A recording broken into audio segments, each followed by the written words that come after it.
Hi, this is Juliana. It's week 4 with Stella Adler. And the first thing I want to start off by saying is that this technique, it really spoke to me. This is the one that I think that I, without even realizing it, have been using more often in my own acting and especially my directing the last few years with my high school students. I think that I still really use a lot of Stanislavski with objectives, obstacle, tactics, work, everything like that. But I really loved how Stella Adler really pushed imagination. Like that was her main focus.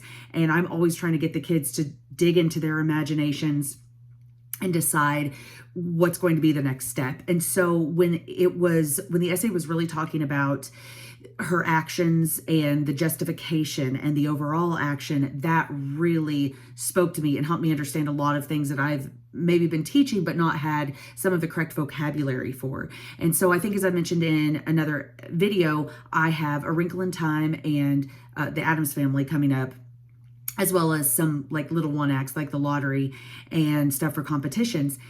And this is really, I think, going to come in handy because students, teenagers are so, some of them, none of them really will learn the same way. And so I think having that extra vocabulary is really going to help them get to the truth of the character and a sense of truth about their circumstances and about themselves even. And, as I said in one video, Wrinkle in Time, I think, is going to be really hard for the principal characters because, especially if they don't have, the girl playing Meg, especially if she doesn't have a little brother, she's not going to be able to, or any siblings at all, or even a friend that resembles a sibling, she's not going to be able to call on that emotion memory that Strasberg, was wanting them to do. But she is going to be able to call on that imagination just because, we can imagine anything. And same with, the little boy, Charles Wallace.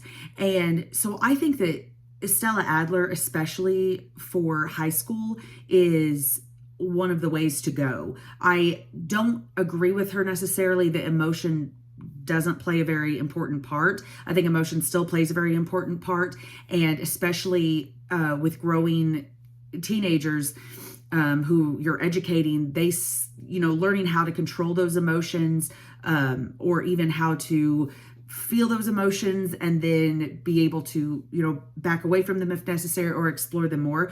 Again, I think, a psychologist, a therapist should be doing that, not a theater teacher. But because, theater teachers have kind of been put in that position, this is a simple and safe way for them to express emotions and kind of dig through those emotions. And so as we start the, production of A Wrinkle in Time, which has already been cast, they've already done their first read through. We'll be starting that basically when school gets back in August.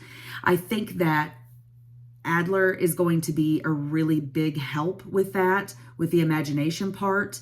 In one of my discussions, I said that I felt, I always used Uta Hagen's 7 questions for their character development. And I really think that adding Adler's techniques to that is going to help because she was very concerned about, this should be like the logical next course of action within the truth in the world that you've created. Excuse me. And sometimes kids can kind of get silly with that. Like, oh, when my character was 5, I loved dinosaurs. And that has nothing to do with the character or the script. It never comes into play.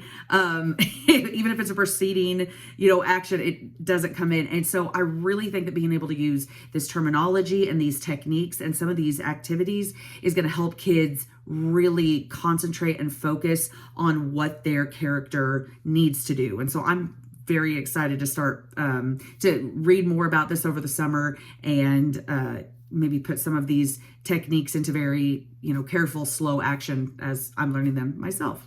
Thanks.